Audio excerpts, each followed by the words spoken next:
Hello, everybody. I'm Tom Christensen. I'm the interim dean at the School of International Public Affairs here at Columbia University. And it's my great pleasure today to start off our event, our annual Kenneth Waltz Lecture, which is one of the most anticipated events of the year every year. It's in honor of Kenneth Waltz, who was a giant in the field of international relations, one of the most influential theorists, and one of the most influential scholars, I would say, of the 20th century, not just in the field of international relations. He was a product of Columbia University, so Columbia is very proud of Ken Waltz.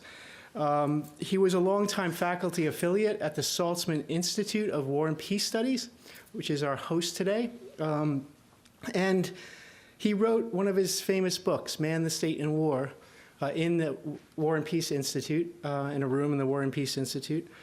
And it's a tremendous pleasure to invite great scholars to come and speak in the Kenneth Waltz Lecture Series, which began in 2008.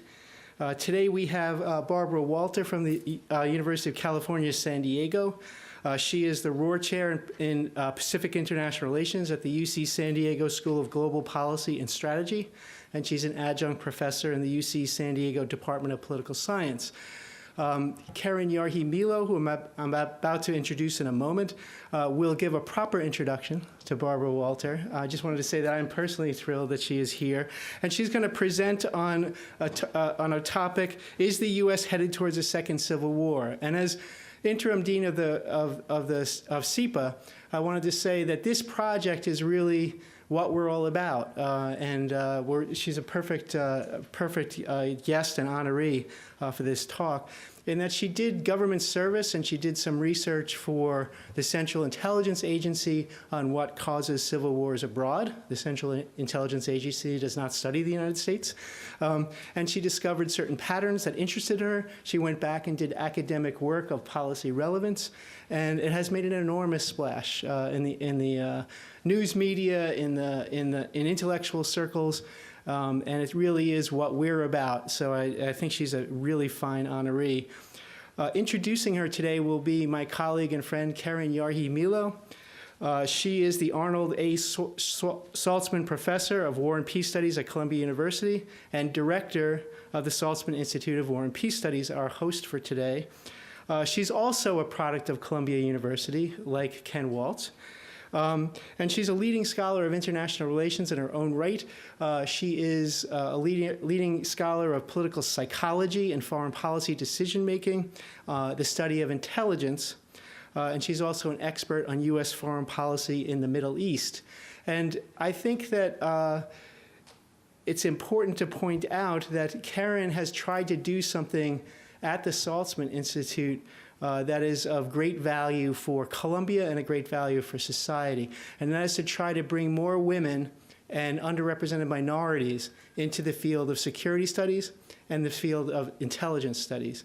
And I really appreciate your leadership, Karen, in that effort. And Karen, in addition to having studied at Columbia as an undergrad, got her PhD at the University of Pennsylvania.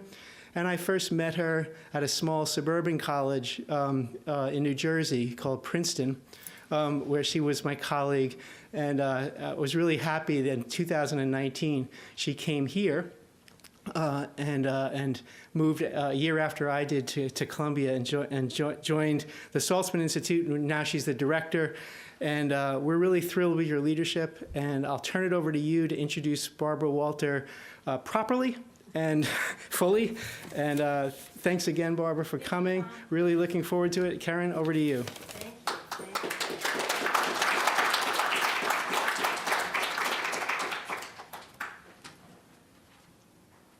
Hello, everyone. Great to see all of you here. I am incredibly excited to introduce our Kenneth Waltz lecturer for this year, Barbara F. Walter, who is the Rohr Chair in Pacific International Relations at the School of Global Policy and Strategy at the University of California, San Diego. Professor Walter received her PhD from the University of Chicago and completed postdocs at the Olin Institute for Strategic Studies at Harvard University and the Saltzman Institute of War and Peace at Columbia University. She's one of the world's leading experts on civil wars, political violence, and terrorism, and a permanent member of the Council of Foreign Relations and a frequent live guest if you're watching CNN these days. She's also an active consultant for the World Bank, the United Nations, and the Department of Defense and State, among other things. She's the author of many articles in international security, all published in the leading journals in the field. And she's the author of several books, including Committing to Peace, Why Negotiations Fail, which is an award-winning book too, Reputation in Civil War, one of my favorites, and with Jack Snyder, our own Jack Snyder, a book on civil wars, insecurity, and intervention. Walter's most recent book, the topic of today's discussion, How Civil Wars Start and How to Stop Them, has captured national attention and sparked a far-reaching dialogue that has put political science at the forefront of conversation with the American public and the media. In the book, she details the key conditions that precipitate civil conflict, redefines what civil wars look like in the modern age, and warns that the United States is in a danger of a second civil war. The success of the book cannot be understated. It reached number 4 on the New York Times bestseller list, a rare, impressive feat in the field of political science. Very few political scientists have been able to do that, what she's done and what she's still doing, and she will be doing, and we will hear much more from her, which is to make the rigorous scholarship accessible to those outside of the field and bring their work to the forefront of public discourse. Beyond her impressive professional accomplishments, Barbara is also an incredible mentor and a role model to many junior faculty members, and especially women in the field.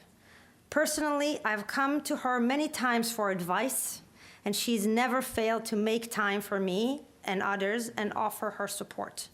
I could not be more honored and thrilled to have her as our 13th annual Kenneth Waltz Lecturer in International Relations. And with that, thank you. The floor is yours. Hello, everyone. I'm Barbara Walter, and it's fantastic to be back here at Columbia, which feels like a second home to me. I grew up in New York. I was here for my postdoc with Jack Snyder. My favorite political scientists, many of whom are women, are in this department. If I could handpick them and bring them all to San Diego, I would. Don't. But I'm not going to. I'm not going to. It's hard to pull people away from New York City. It is an incredible honor to be giving this lecture in honor of Kenneth Waltz. I have never met Kenneth Waltz, but my dissertation chair was Stephen Waltz, and his dissertation chair was Kenneth Waltz, and so I kind of feel like maybe I'm his rebellious granddaughter. I don't know if he would really think of me that way, but we don't agree with a lot. I did think that Man, the State, and War was absolutely brilliant. I started at Chicago as a political philosopher, so I had read all of the, Greek philosophers, and then when I read that little book, it was the perfect application of these big ideas that have been, in politics for hundreds of years applied to international relations, and I just thought, that's just amazing. So today I'm going to talk about this book that I wrote. It came out a couple of weeks ago. I was just talking to Karen 2 years ago. I think we had drinks in the city, and I was really tired, and I was kind of down about this book. And I said to them, I'm pouring my heart and soul into this. I'm doing nothing but writing this book. Nobody's seen the book. Nobody's going to see the book. And I think it's going to be all for naught, because academics are not going to be interested in it, because it's not written for academics, and the general public isn't going to be interested in it because it's about social science. And so nobody is really more surprised than me, and more pleased that it has somehow resonated, and that the timing happened to coincide with a time in American politics when people really are trying to understand what's going on. So I'm going to start with a story.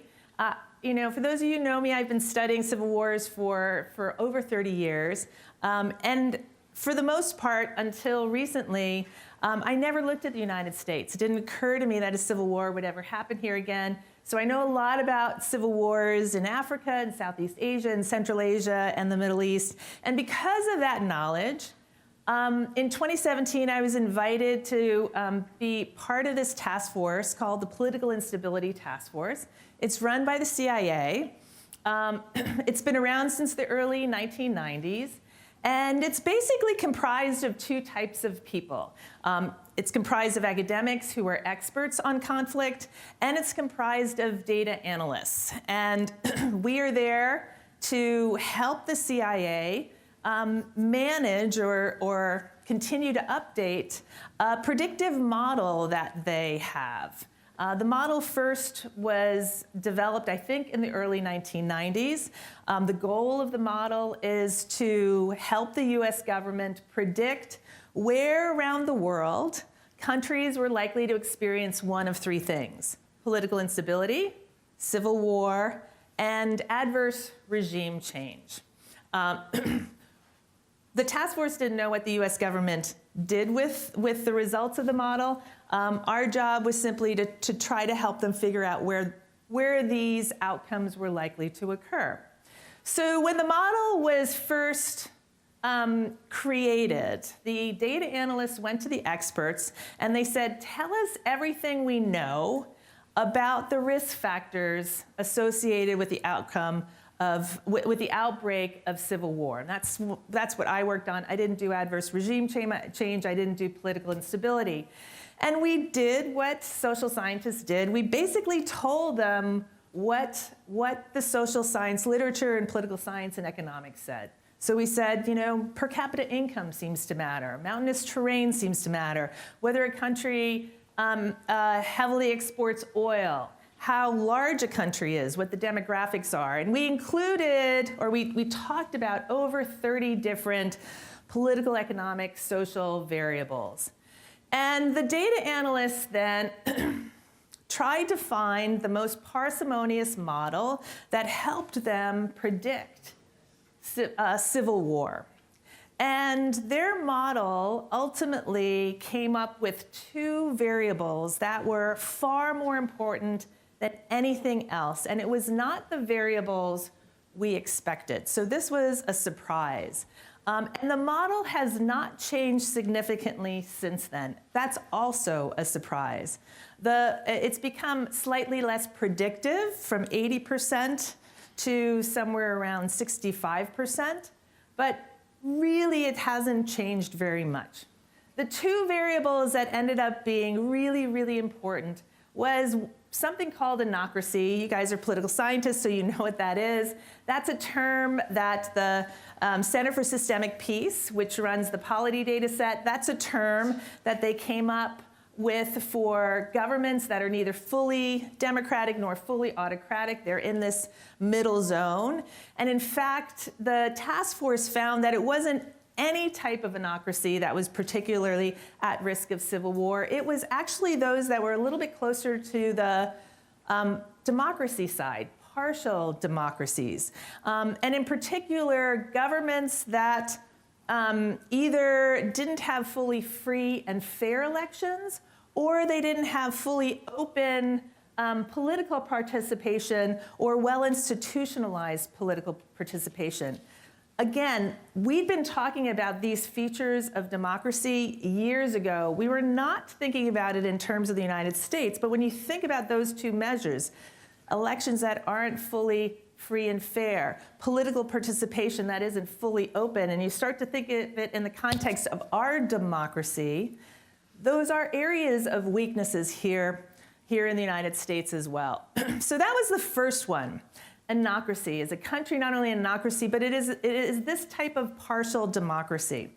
The second factor was whether citizens in those partial democracies were, let me take a step back. The second factor was something we called ethnic factionalization. And that is a fancy term for populations or citizens who begin to organize themselves politically, not around ideology. So they don't have a socialist party and a liberal party, but they're organizing themselves politically around identity. So you start to have racial, religious, or ethnically based political parties. And it was this combination of factors that put countries at what the task force considered high risk of civil war. If a country had both of those features, the task force put that country on a watch list, and the watch list was sent to the White House or to DOD, or whoever requested it. And that country was then monitored because the expectation was that this was not a healthy country and a country that was likely to be stable. So let me sort of bring those two features to life with an example. Sort of a classic case of these two features is Yugoslavia soon after the fall of the Soviet Union. And so the Soviet Union collapses. Yugoslavia suddenly finds itself with the opportunity to determine whatever type of political regime it wants. Yugoslavs want to democratize. They rapidly attempt to democratize.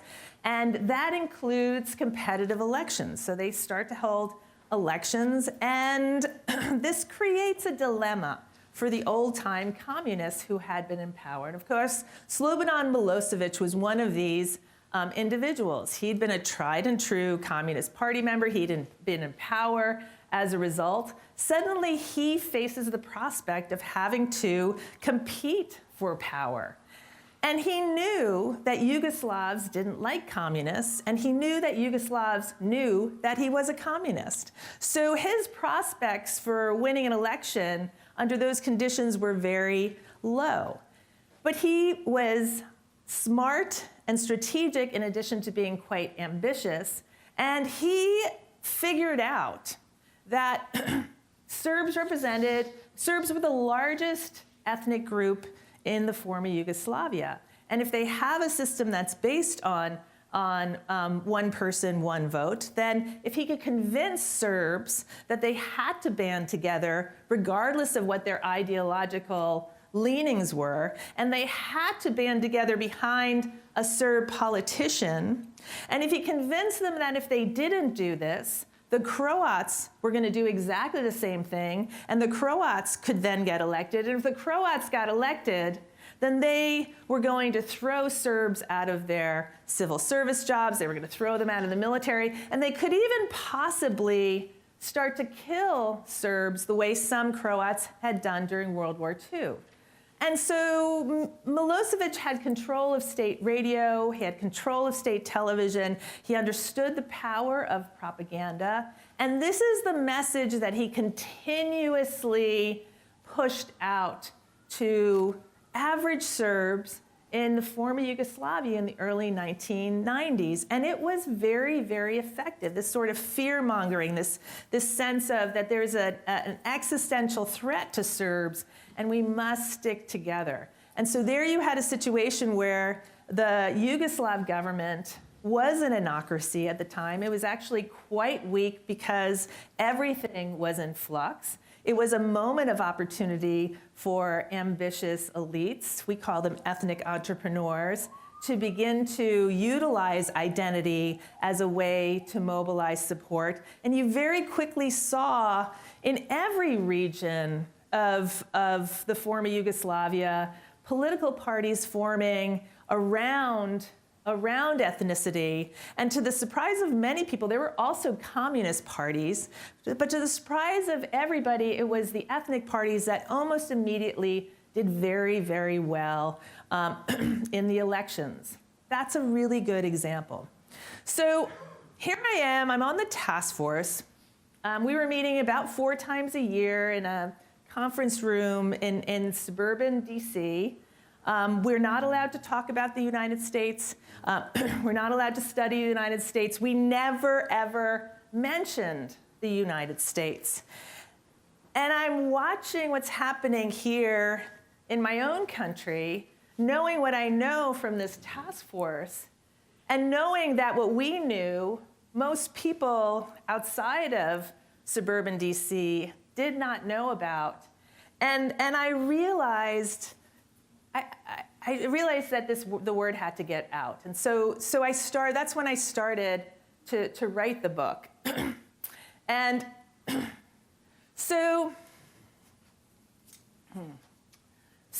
I'm writing the book, and there were so many questions that needed to be answered.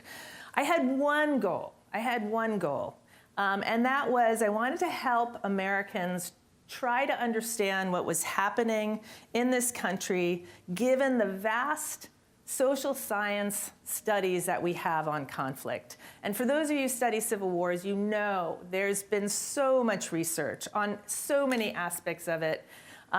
Much of the research is really, really well done, but it's hard to access. How do you begin to parse out, what are the most important potential ideas? How do you then present that to an audience that has never heard about the word anocracy? That if you talk to them about the polity scale, it would just be they wouldn't even know where to begin.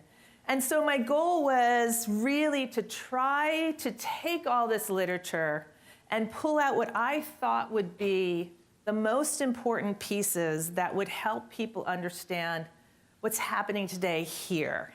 And so the hardest part about writing the book was probably deciding what not to include.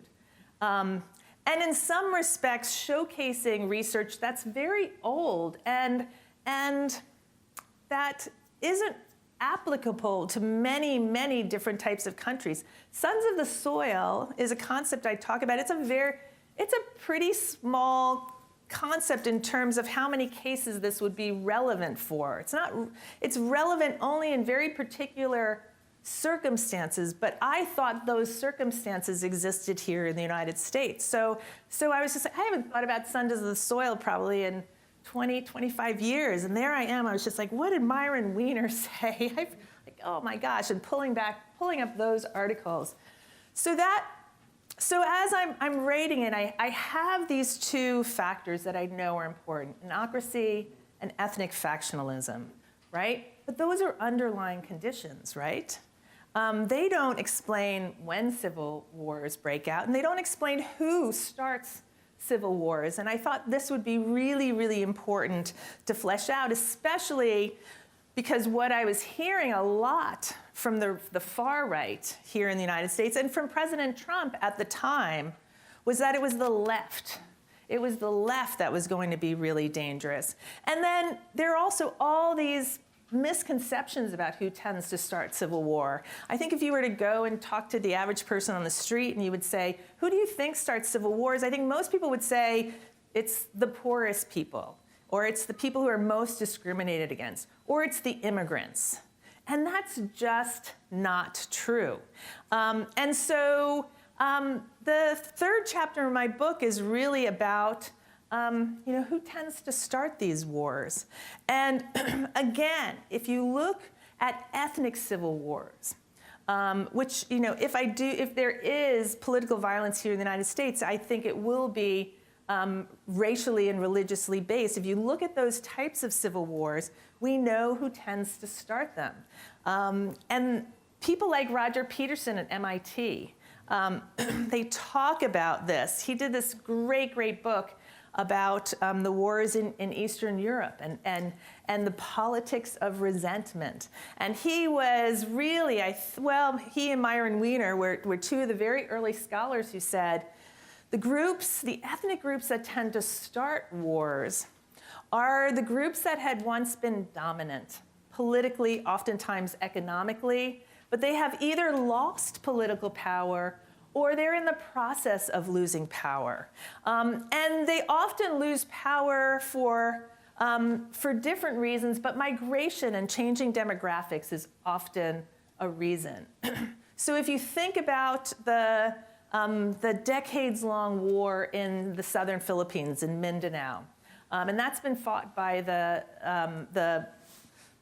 Maros, who are a group that's another name that they use for Muslims in the area, versus the central government. And the Moros are considered sons of the soil. They have always lived, or they were not the first, but there is an indigenous population before they arrived, but they have dominated that region for hundreds of years. And they were essentially self-governing, even when during the American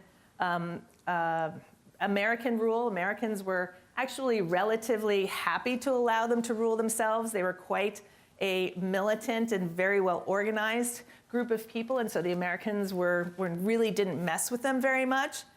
And then they became part of the Philippines, and the Philippines is mostly Catholics. The north of Mindanao, it's much more heavily populated. And what successive governments did in Manila was they encouraged Catholics to migrate to Mindanao. And they encouraged them to migrate there in part to settle so that the government could gain access to the rich resources that were there. But they also encouraged them to settle because they wanted to bring the Muslims closer to, bring them closer into the Philippine state.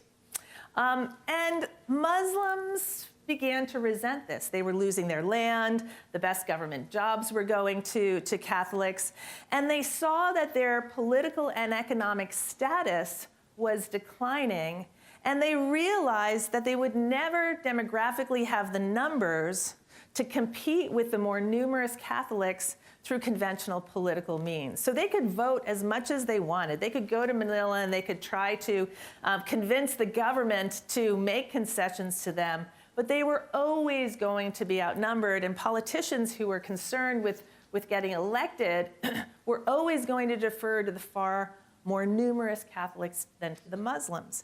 And so eventually they organized a rebellion, and that rebellion essentially continues today in slightly different guises. You could also argue that both Palestinians and Israelis consider themselves sons of the soil of that territory. They both see that land as part of their rightful claim. And I think that's one of the reasons why that's such a difficult conflict to resolve, is that they both believe that it belongs to them. And they are both, in some respects, deeply angry and resentful of any demand that's made that they give that up. Lots of other examples, the Assamese in India, the Catholics in Northern Ireland.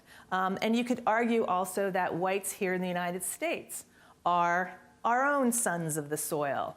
And so people like Roger Peterson and then David Layton and Jim Fearon wrote two articles about this. And they really point out that it's not economics that's driving it, although there is an economic role. But it is this deep sense and very emotional sense of status loss, that somehow they deserve to govern because either they'd been there longer, or they were the majority, or they had been in power for so long. And anything less than that is simply unacceptable. And so those are the groups that tend to mobilize. So then the next question is, okay, if we have a sense of what are the underlying conditions that tend to put a country at higher risk of civil war, if we have a sense of who's likely to start those wars, if those conditions exist, then what explains the timing? What are the triggers? And here we have almost no research. It's one of those black holes, which as an academic you don't really think about, but as a policymaker you suddenly realize how important it is to understand this. We don't know what the triggers are. We have a few articles that point to how combustible, for example, elections can be. Violence surrounding elections. We have a few articles that talk about how peaceful protests can escalate to war. And I think this gives us some hints about what the triggers can be. But we really don't have anything more systematic than that. So, this is one of those chapters where, I'm definitely going beyond what social science can say, but it's an opportunity for young scholars like you guys to really begin to tease out a question that policymakers need to understand, and that is just critically important for trying to prevent wars. And so I talk about triggers as anything that creates a loss of hope. And I have this concept of hope, that even aggrieved populations, even sons of the soil, who see that they're losing their land, or see that they're losing their jobs, or see that they're moving from majority status to minority status because migrants are moving in. Even those groups do not turn to violence immediately. They will actually try to work within the system, usually longer than you would think they would do that. Think about the Catholics in Northern Ireland. They knew they lost their majority status when the United Kingdom decided that they were going to leave certain Catholic majority districts in Northern Ireland. They drew the map to include them, whereas the rest of Irish Catholics and the rest of the island, they suddenly had their independence. That happened in the 1920s. And so what Catholics in Northern Ireland did is they first organized protests, sit-ins, labor strikes. When the UK did nothing, and when the Protestant-dominated government ignored them, they started to model their peaceful resistance. They started to model it with what they were seeing with the civil rights movement here in the United States. So they had this big march, like the march from Selma, and they did all similar things, and nothing changed. And even though nothing changed, they didn't turn to violence until one thing happened. They turned to violence when the British sent British soldiers to Northern Ireland in the face of rising protests. And the irony about that is, when the British soldiers arrived, Irish Catholics in Northern Ireland actually celebrated. They were thrilled. They thought that things were going to get better, that they were going to be saved. And they thought that because they knew the Ulster Protestants, the Protestants that so dominated politics and that had kept them down in 100 different ways. They knew those guys were schleps. They didn't trust them. They knew they were undemocratic. They knew they were repressive. They thought the United Kingdom was better, and that the soldiers were being sent to help the Irish Catholics and to right the wrongs that were being done to them. And instead, the soldiers came and they started implementing harsh, brutal counterinsurgency policies against the Catholics. And this blew their mind. It provided this hard evidence that nothing they were going to do, short of shifting to a strategy of violence and insurgency, was going to change anything. And so what happened there is what you often happen seeing in other places. Average citizens don't want war. They don't jump to war. What happens is, when you have a loss of hope, as the Catholics did after these battles, the famous one was called the Battle of the Bogside. What happens is average citizens start gravitating towards the extremists within their group. So every group, the United States is the same, every country, every population has, has radicals. People who care more about a particular outcome, people who are willing to use more extreme measures than your average citizens. Those radicals usually are just part of a fringe movement, and nothing really happens with that fringe movement.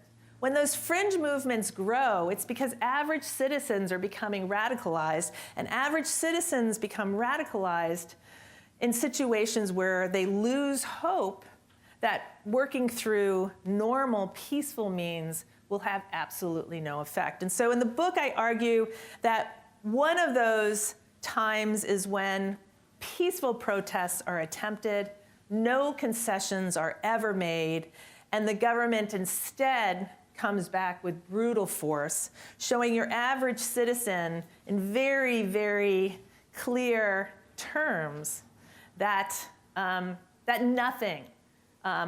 working within the system is not going to get them anywhere. And then the second time that I think hope tends to get lost is associated with elections, especially in democracies.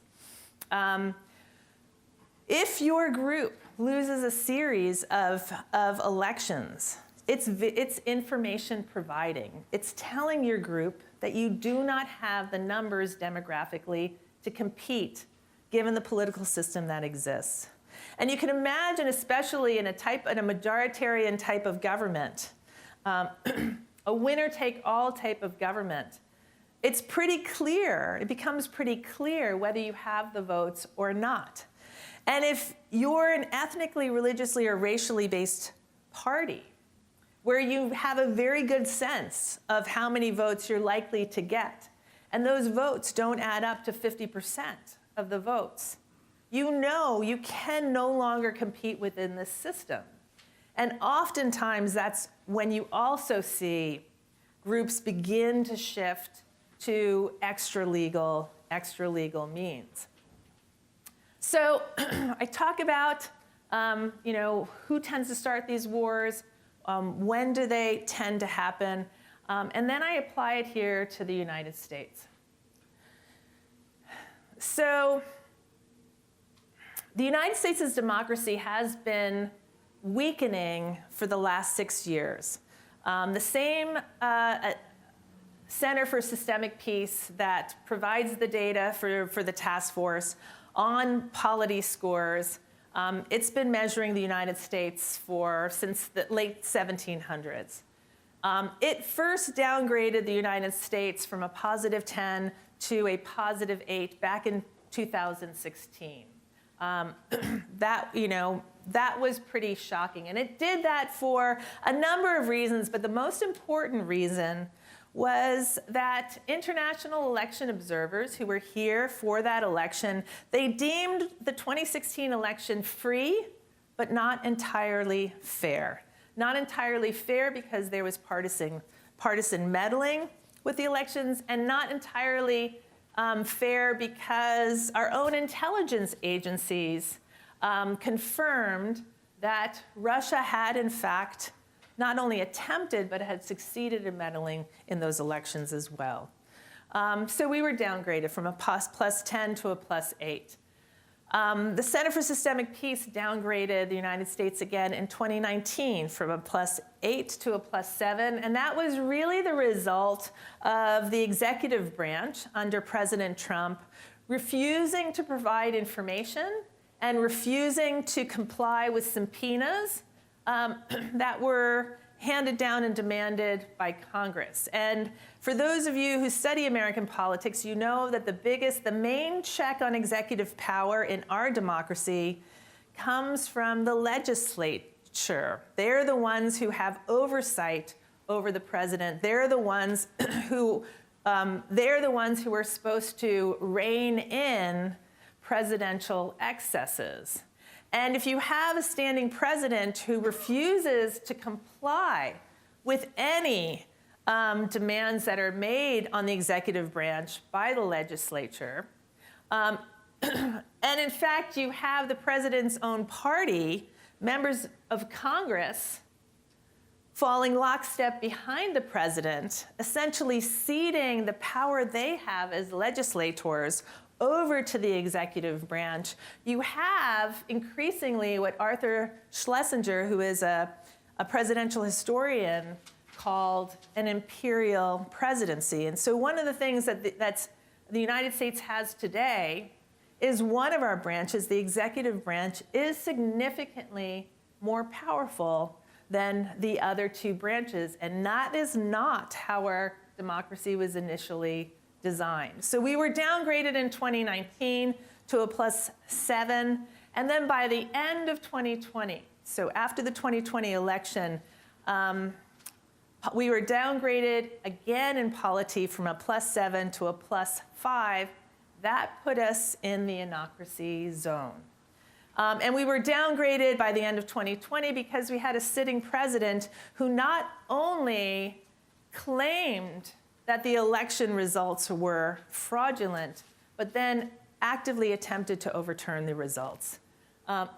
We have since been upgraded to a +8. That's where we are now, and that was the result of a peaceful transfer of power and the result that the new administration is abiding by the rule of law. But you could see how quickly we could potentially slip back into the anocracy zone as well. So our democracy has been declining. It is certainly weaker than it was even 7 years ago. And then if you look at this second variable, ethnic factionalization, if the task force were allowed to look at the United States and you were to ask the task force, do ethnic factions exist in the United States? The assessment would be, yes, there is an ethnic faction here. It is, in fact, in some ways, a classic example, not only of an ethnic faction, but something that I call a super faction, where we have one political party that not only is essentially comprised of only one racial group, but is heavily comprised of one religion and tends to pull predominantly geographically from rural rather than urban areas. So you have sort of the trifecta of race, religion, and geography represented in one party. And just to give you a sense of how this has changed as well. America didn't used to have racial parties. As late as 2008, white Americans were almost equally likely to vote for Democrats as they were for Republicans. That was not the big divide.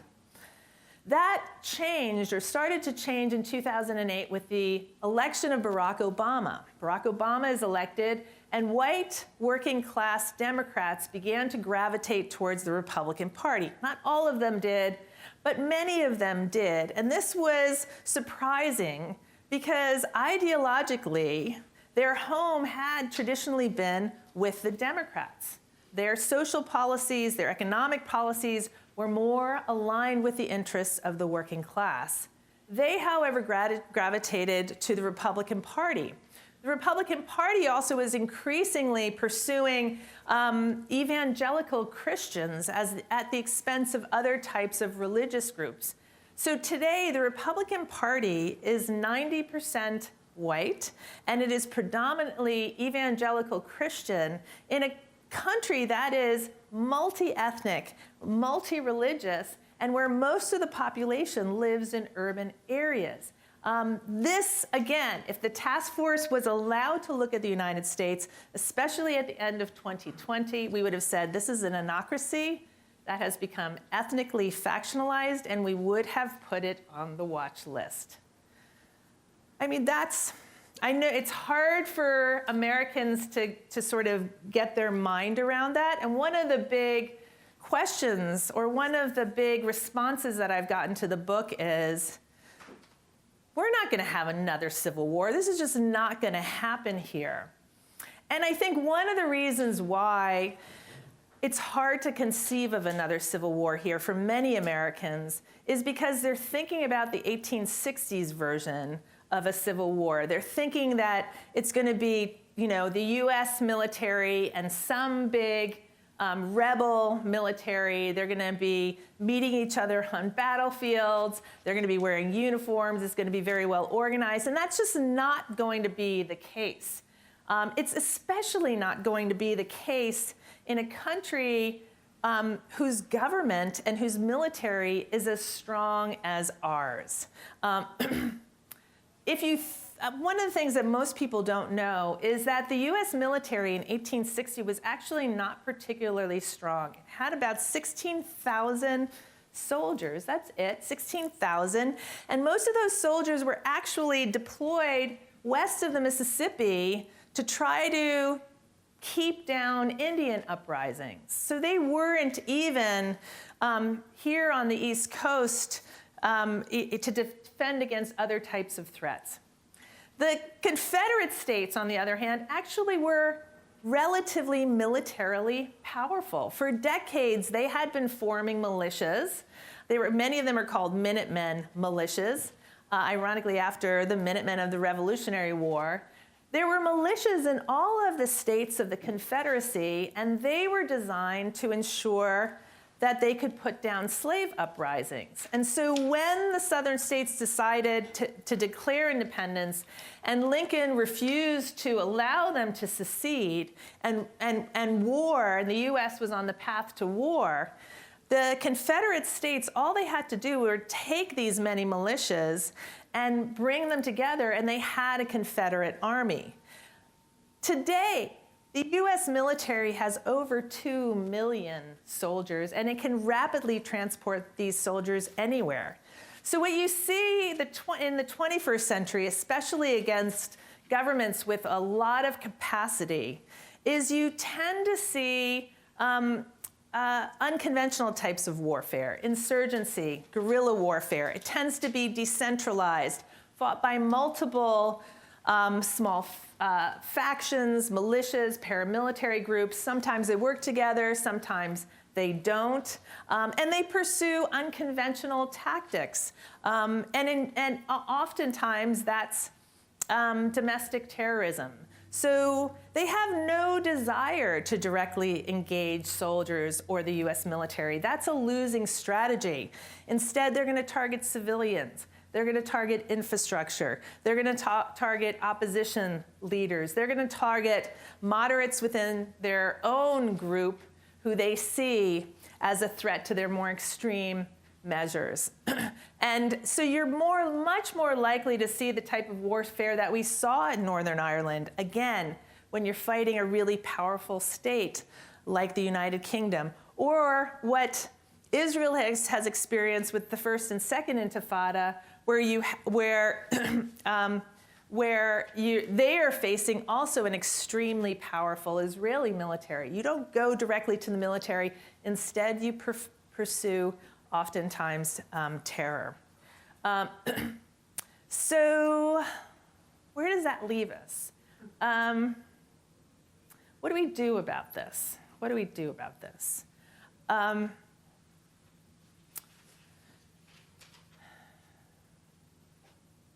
We know the risk factors that lead to civil war. So the most important thing is simply to get that word out, understand what the red flags are, because if you understand what the underlying conditions are, there's time to actually do something about it. We know on the task force that countries that have these two features have about a 4% annual risk of civil war. This sounds small, but it's actually not small. Every year that you do not reform, every year that your government remains an anocracy and at least one of your parties remains an ethnic faction, the risk goes up. So after decades, the risk will be extremely high. It's very similar to smoking.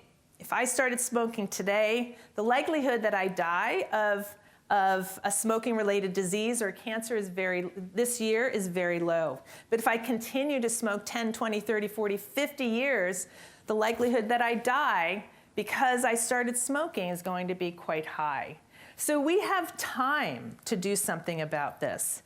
And then the question is, okay, if we know that full, healthy, strong democracies don't experience civil war, how do we get America's democracy back to a positive 10? And that is actually a really, really difficult problem. And it's a difficult problem for all the reasons that we've been observing in Washington, D.C. since Joe Biden was elected.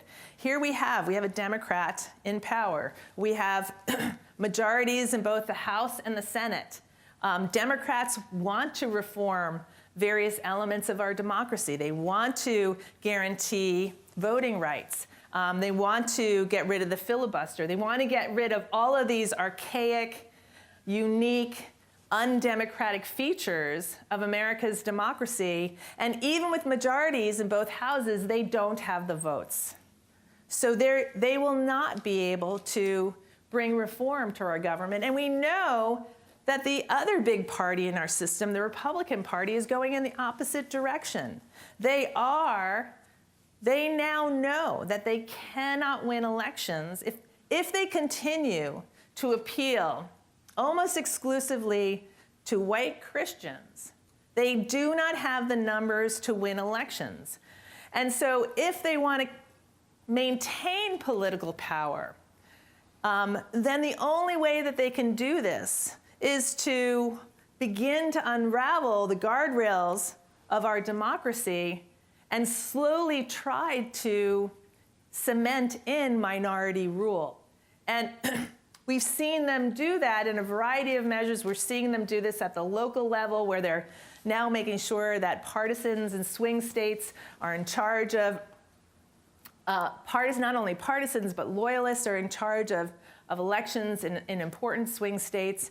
And so they could potentially succeed. But the bigger issue is they have no incentive to reform our political system, because a reformed political system means that they will be out of power. And unless they're going to expand their tent to include a wider range of Americans, which they show no interest in doing at this particular point in time, their best strategy is to lead us towards anocracy again and not away from it. And then ethnic factions. I actually think the best thing we can do to reverse ethnic factionalization in this country is to regulate social media. I have a whole chapter on it. We don't yet have evidence that social media is, for example, causing the decline of democracies across the liberal world, but I think in the next 5 years we'll have evidence of that. We don't yet have evidence that unregulated social media is leading to the rise of ethnic nationalism around the world, the rise of far-right parties around the world, the rise of hate crimes around the world, but I think in the next 5 years, we will have evidence for that. And the reason we don't have evidence for this is that social media companies, and in particular Facebook, is aggressively doing everything they can not to have to release their data, because they understand that if we had access to the full range of data that they have access to, that we would see all of the negative societal effects that not just social media is having, but the recommendation engines that they have designed to keep people as engaged as possible for as long as possible on their platforms. So again, I think democratic decline and ethnic factionalism is being accelerated by these recommendation engines, and I think it should be regulated. It should be regulated like all other major media platforms. It should be regulated like all other industries that we know have negative societal effects. The meat industry is regulated. Radio is regulated. Television is regulated. Why is social media, which is now the greatest source for most Americans to get their news, why are you allowed not only to say whatever you want? I'm actually all for that. I don't think we should censor anything. I think people should be allowed to put whatever they want on social media. I don't think social media companies should then be allowed to then scale up this information in an enormous way. And not just that, but selectively pick the most implosive, the most the most emotional, the most incendiary material, because that's the material that keeps people engaged for the longest amount of time. So I think that would play a big role. I also think that, you know, voting matters. One of the things that frustrates me is Democrats, the Democratic Party, I think, like, historically does a terrible job on their ground game, meaning getting people out to vote. And a majority of Americans are Democrats. Turnout will matter more to Democrats than it will to Republicans. The 2020 elections had historically high turnout. It was great. And 80 million eligible voters still did not vote. 80 million. So that could be a game changer, right? That could change the makeup of the House of Representatives and the Senate in a way that would allow Democrats to actually be able to push through legislation that helps reform our democracy. So I do think that social science tells us a lot about what we can do while we're in this period of time that could potentially be so damaging to our country. So I wanted to end by saying,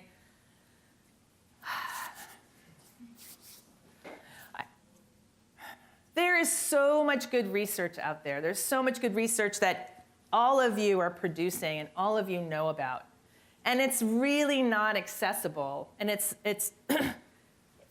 to people who are making decisions. And I was telling this to Karen earlier. I believe that our country really is in a political crisis today that we haven't seen even since the 1960s and even before. We are in a political crisis, and things could turn out badly, and yet there's time, and yet there's really good research, and I think it's contingent on us to take that research and apply it to what's going on here, and to begin to answer those questions that might be hard to answer and where the data might be really messy, or where you have to actually collect the data yourself, but the questions are so important, and they're critical to figuring out the problems that we're facing. So I want to, implore you to be brave and to take chances and to be motivated by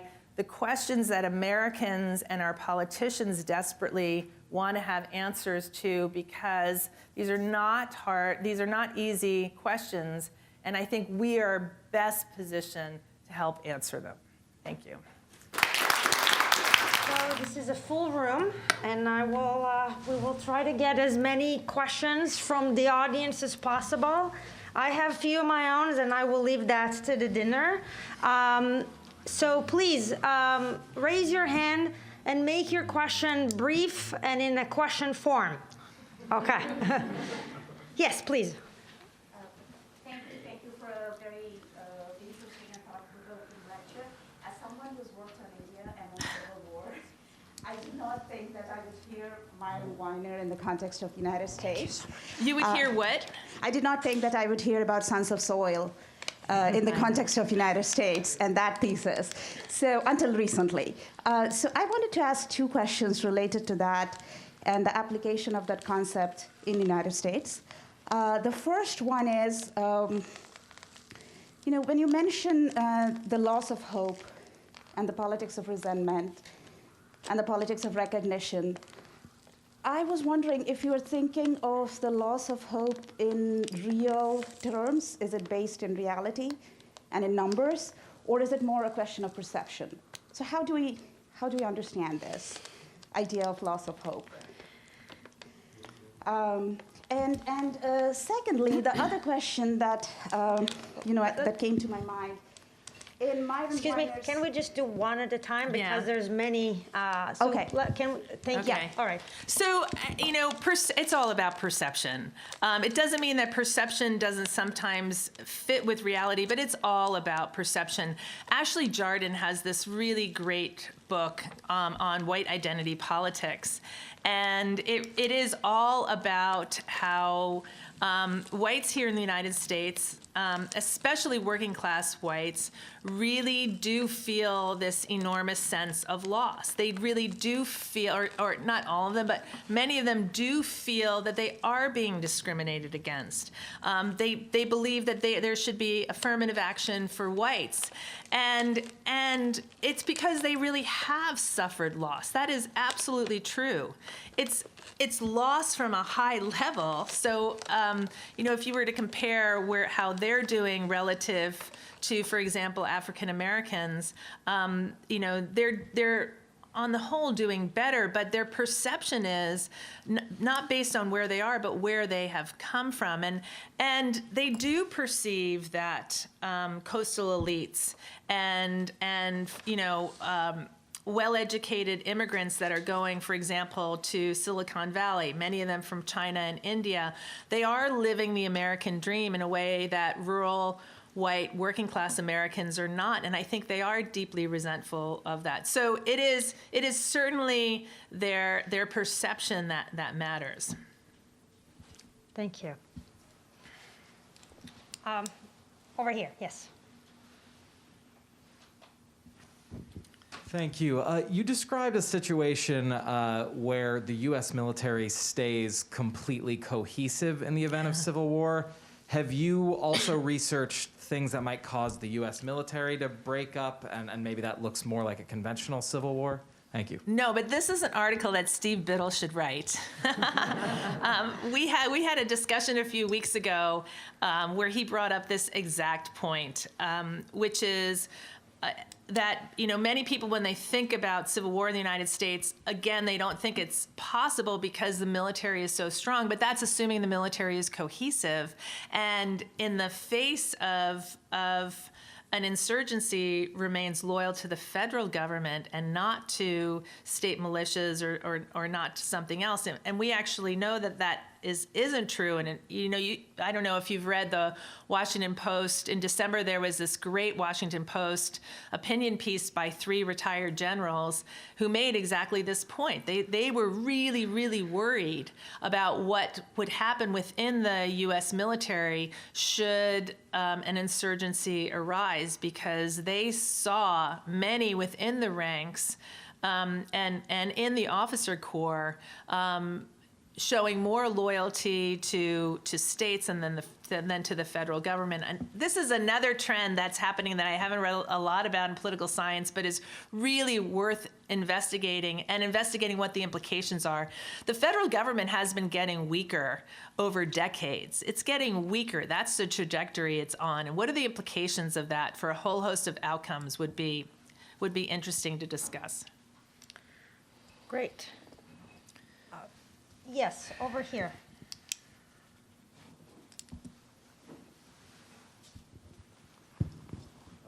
My name is Ramzan Shahid. I am also postdoc fellow at the Salzman Institute.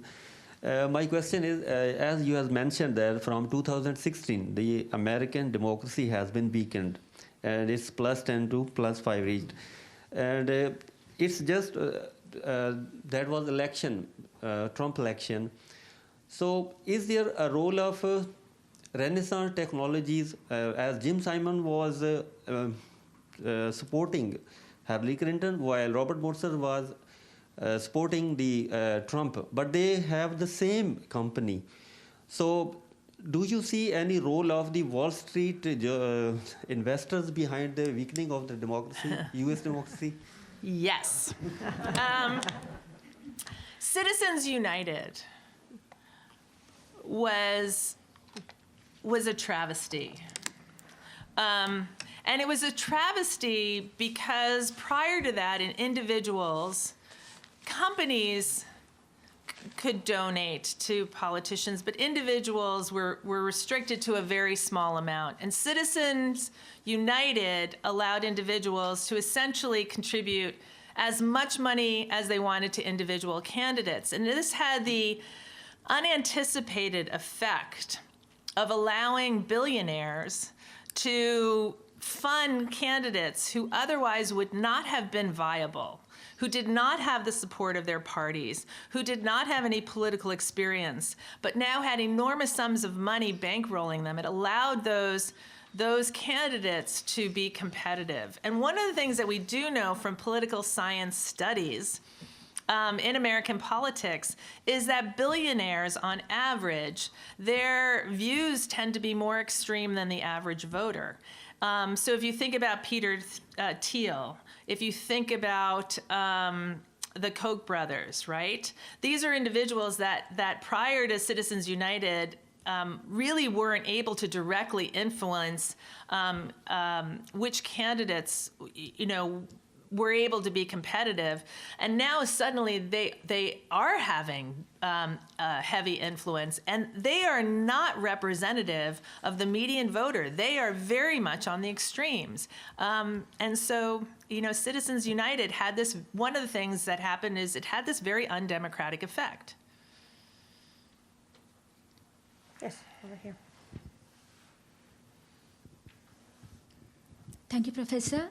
My question is on the statement social media has to be regulated. I was just wondering just like who decides what needs to be regulated, right? Because it's most of the times it is possible that it will get decided as per the rich or the powerful. So how do we decide it? Well, politicians will Congress will decide, and part of the challenge that we have right now is that, on the one hand, it should be relatively easy to regulate social media because the 5 biggest tech companies in the world are all U.S. companies, so they're all located here. So we actually have the ability to really have a big effect on how much these platforms are able to disseminate some really incendiary material. On the other hand, because we have a political system that allows money to inject itself into politics, because we haven't been able to institute campaign finance reform, it also means that these very big tech companies can invest very heavily in lobbying our Congress to ensure that regulation isn't passed. And one of the things that they've been very, very smart about is to make it an argument about the First Amendment, to have Americans and our politicians associate the term "let's regulate social media" with censorship. And so that becomes a non-starter because all of us care deeply about First Amendment rights. And the reality is you don't have to censor anything, right? And that, I think, is the argument that needs to be made. Allow people to put whatever they want on social media. Just don't disseminate it to millions of people.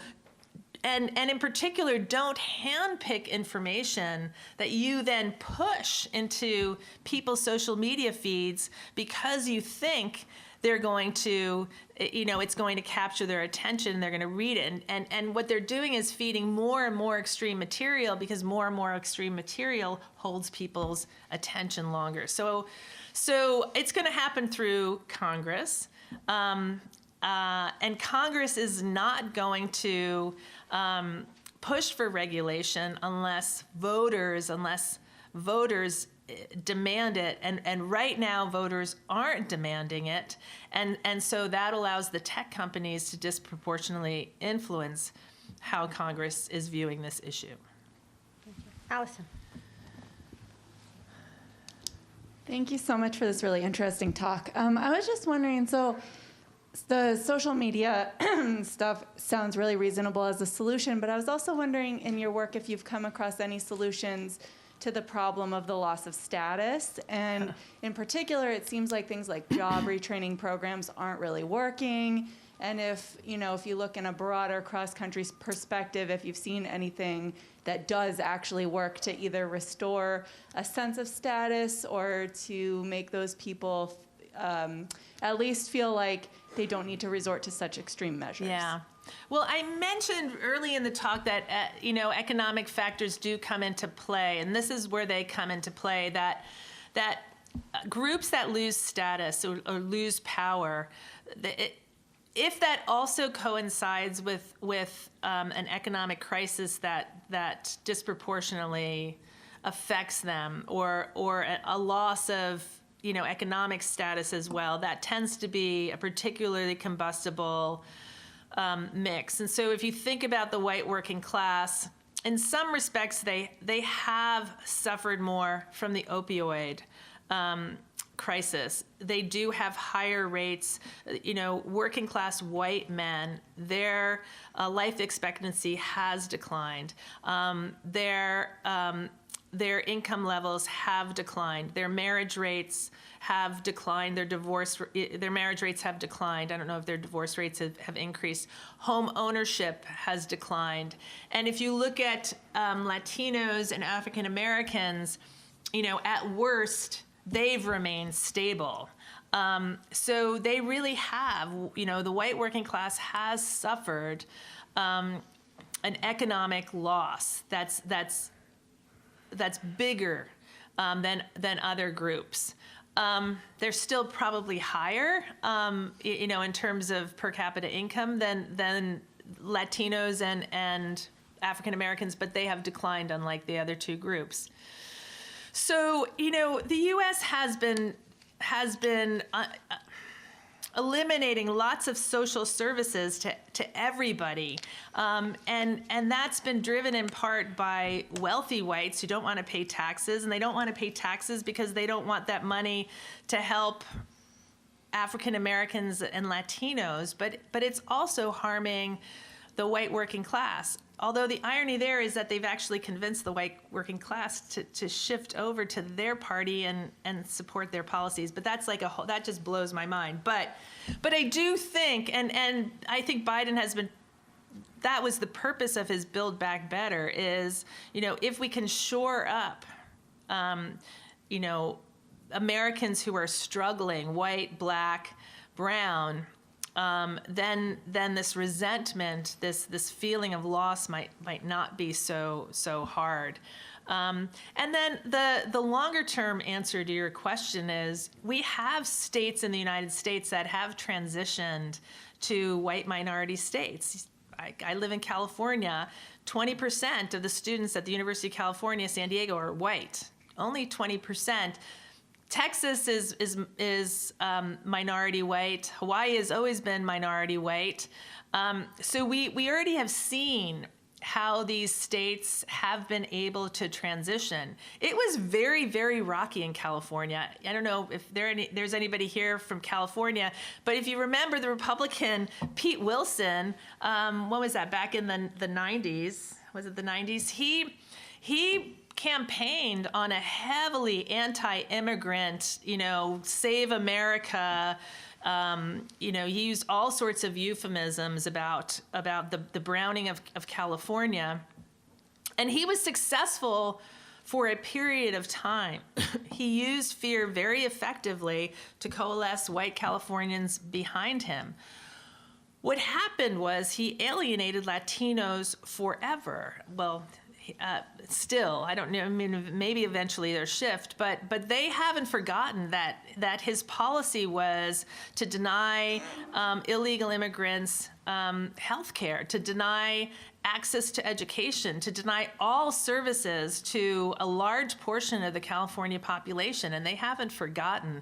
And as Latinos, as a demographic grew, the Republican Party became marginalized, and it's hard to imagine the Republican Party coming back in California because of Pete Wilson's policies.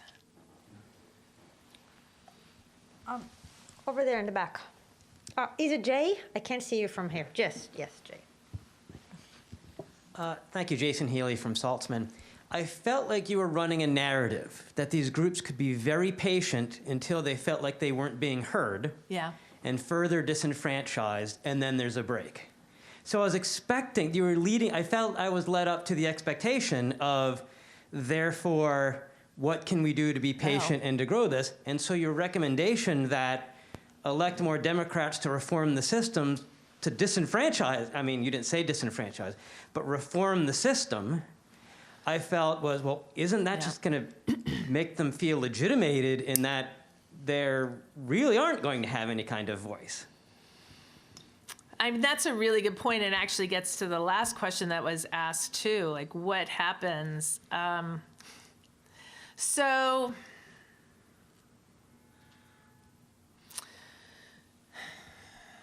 I'm trying to think of a good example of where war was avoided. And why it was avoided. So South Africa is a really good example.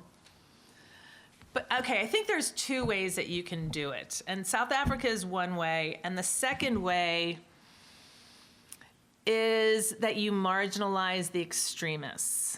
So again, there will always be radicals in every population that aren't satisfied with the status quo. There will always be white supremacists here in the United States who do not believe that the U.S. should be anything but a white Christian country, and who do not believe that somebody with brown skin or a woman should ever be running this country. That will always be there, but that won't cause a problem as long as they aren't able to grow that movement in any significant way to pose a threat to the rest of the country. And so the way that countries usually handle this is they monitor those groups, and they arrest the leaders if they do something illegal. We saw this after the Timothy McVeigh attack on Oklahoma City. That was actually the height of the militia movement in the United States. Most people don't know that.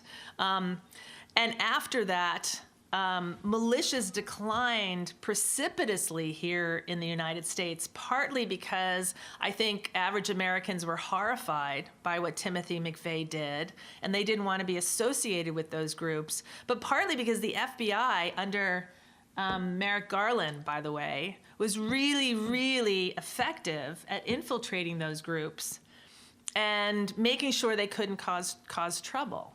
And so one way that you can, if demographic change is going to happen here in the United States, by 2045, the U.S. is going to be minority white. That is going to be deeply threatening to a subset of our population, and some of that population is going to organize for violence. But again, we have a strong state that has the ability to monitor these groups and potentially and infiltrate them and ensure that they don't cause trouble. And as long as the government doesn't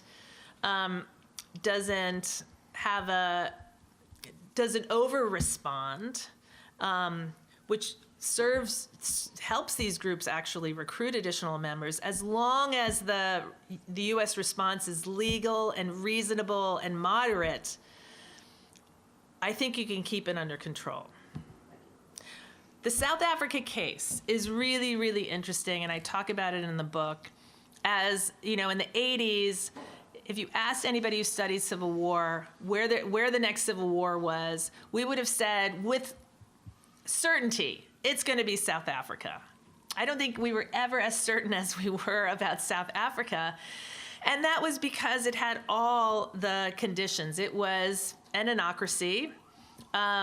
You had racial politics to the extreme. You had a white minority government in power that, despite decades of increasing peaceful protests by the large black majority, refused to compromise in any way and actually went the opposite direction of becoming more and more violent and more oppressive, to the point where they're willing to go into a black township, Soweto, and mow down school children who are peacefully protesting. And they're doing this in front of video cameras with impunity, as if there's no repercussions of this. That's how secure the apartheid regime felt it was. And then it changed. Botha leaves, de Klerk is put in power, and de Klerk very quickly makes a deal to transfer power to the black majority. He releases Nelson Mandela. And you ask, well, like, what happened? And of course it wasn't that white South Africans suddenly got a conscience. It was in part that the business community, the white business community, which had supported apartheid, suddenly shifted. And they shifted because economic sanctions were actually quite effective, and their businesses were struggling. And so when it came the point that they had to choose between profits or apartheid, and they couldn't have both, they chose profits. And they told the white apartheid regime that they were no longer going to support it. And that's when they shifted. And they had to shift because without the white business community, given what a small minority were, they couldn't survive. And so that's, I think, another case where here in the United States, the fact that we have a system that allows so much money to be injected into politics is not good. It's anti-democratic. But it also means, maybe that's something that could be used because the business community is powerful. Campaign financing is important, and especially in a system with gerrymandering where a lot of politicians are in safe districts so they don't have to really worry about voters, but money still matters. The business community here in the United States could be instrumental in refusing to fund politicians, for example, who are known to be pushing for anti-democratic policies or refusing to reform. Thank you. Yes, over here. The one in the green here, the green shirt. Hi, thank you so much for your talk. I think it's very interesting. I'm tempted to kind of ask that we take a leap into the imaginative, which, it says, is the U.S. headed toward a second civil war? Say there is a second civil war. Do you have any guesses or indications of what that would look like and how that would start? That's what Chapter 7 does that. It was the hardest chapter to write. I right now I can't bear to read it because I'm so far out over my skis on that one. I feel confident, though, that okay. How many people here have read the Turner Diaries? So the far right here in the United States has its own, I'm going to call it a Bible, and people have called it the Bible of the far right. Do you know how Hitler wrote his Mein Kampf, where he laid out what he was going to do, and Mao had his little red book? The far right has its little red book about how it's going to wage war in the United States and what it's going to look like and what it's going to take to actually defeat this powerful federal government. And they lay it out in the Turner Diaries. So Timothy McVeigh, when they found his, I think it was a pickup truck, they found pages of the Turner Diaries in the back of his truck. If you look at videotapes from January 6th, you'll see there's this one guy who was part of the attack. He's holding up a Turner Diary, a copy of the Turner Diaries, and he's telling the reporter, "You need to read this."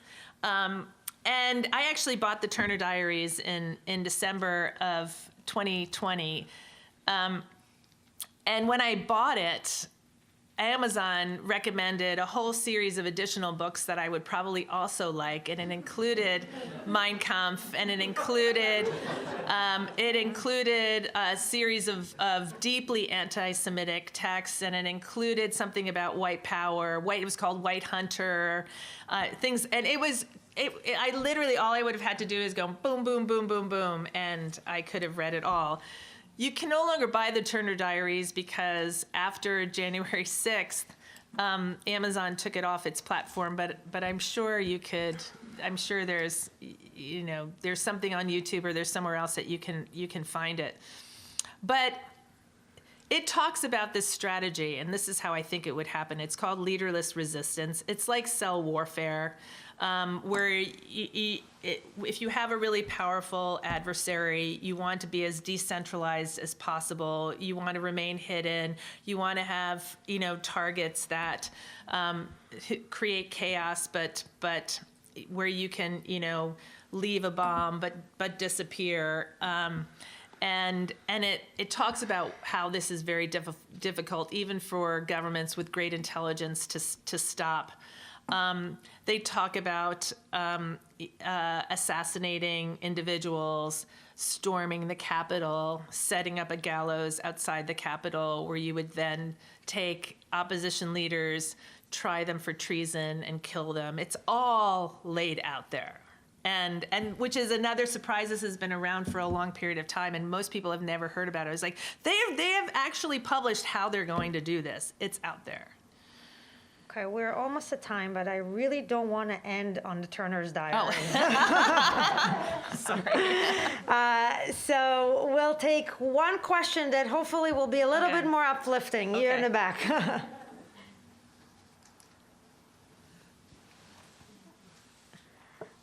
Thank you. I actually have a lot of friends at GPS. I lived for 2 years, in San Diego, 3 miles south of UCSD. So. Oh, did they like it? Oh, absolutely. Yeah. I missed those times too. Yeah. So it was awesome to have those beach bonfires at night. But my main question was with regarding to whether you see the Democratic Party adapting toward courting some more of those white, working class workers back in the sense of, to the same degree that the Republicans are doing that. And that's a huge issue I've been been worrying about of whether you see that you have this establishment more versus more of the progressive wing, and a lot of the establishment sees possibly the need to have the party adapt with, having identity representation and all these different aspects. I was just wondering what you sort of anticipate with the future of the party to respond to some of these trends. I think the Democrats are trying really hard to appeal to those white working class voters.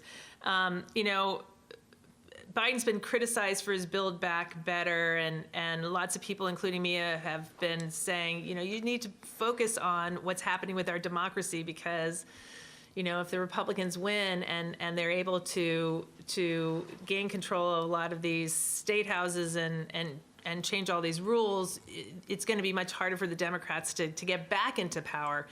But I see what he's doing, and I think he does understand that the Democrats lost this key voting bloc, and that they lost the key voting bloc because they weren't serving them economically to some degree, and that traces back to globalization, which happened under which happened under Clinton, and that benefited well-educated Americans, but the people who paid the cost of that were mostly, the white manufacturing class who lost their jobs, and there was no safety net put in place to deal with that. So I think the Democrats are trying to do that, but I also think that fear is a really strong motivator. It gets to sort of the core of our survival instincts. And I do think the Republicans, and Trump in particular, did a really, really good job, playing on this idea of the coming threat and of this existential threat that whites were facing. That's the whole point of Make America Great Again. And I think that's a really powerful emotion that takes hold of people, and that's hard to reverse. It's going to be especially hard to reverse because we are going through a demographic change, and that's not going to change. And you saw militias increase. This is not, I don't know, we can talk about butterflies and unicorns in a second. This is I'm not helping you out here. What really, you saw the growth of militias, especially after 2014. And you're like, what happened in 2014? Well, 2014 it was the first census here in the United States that revealed that a majority of babies born in the United States were non-white. And the far right grabbed onto that, and I think it scared the shit out of them. And it scared the shit out of them because up until then, the idea was, let's halt immigration, right? If we could build a wall all around America, and you know, nobody gets to come here, or only white people get to come here, then we're going to be okay. And what the 2014 census revealed was you could build a wall around America, and we're still gonna, you know, demographics are going to change, and whites are going to become a minority. And that sort of added fuel to the fire of the white supremacists, because suddenly they're realizing, okay, you know, you can't stop them from coming in. It's the birth rate, it's the birth rate, it's the birth rate. And they repeat that all the time. And therefore, you know, what some interpreted was almost a form of ethnic cleansing. Well, then we just have to, you know, we have to ethnically cleanse either states or rural areas or you know, regions. Anyway, so Turner's Diaries and ethnic cleansing. That's Professor Walter. Thank you so much for. No, we can't. Okay, let me one other thing. Okay. This is fiction. No, just kidding. No, it's not. No, my dad's German. He grew up in Germany in World War II. He saw things happening there, and we've had many, many conversations. And he's been scared to death since 2015. Yes. And he was a lifelong Republican, and he was scared to death. And when I really push him, I'm like, Dad, do you really think it's going to happen here? And he comes down, he says, no, because I believe in the fundamental goodness of Americans. Mm-hmm. I believe that somehow, like, it, you know, it will not get to the point where it got in Germany. So, like, he's lived in both places. He's like, I believe in the fundamental goodness of Americans, and we just have to speak up. And this is exactly what you're doing, and this is exactly why we're so thrilled and honored to have you for this eye-opening book. And thank you so much for coming and for this. Thank you, everyone. Thank you.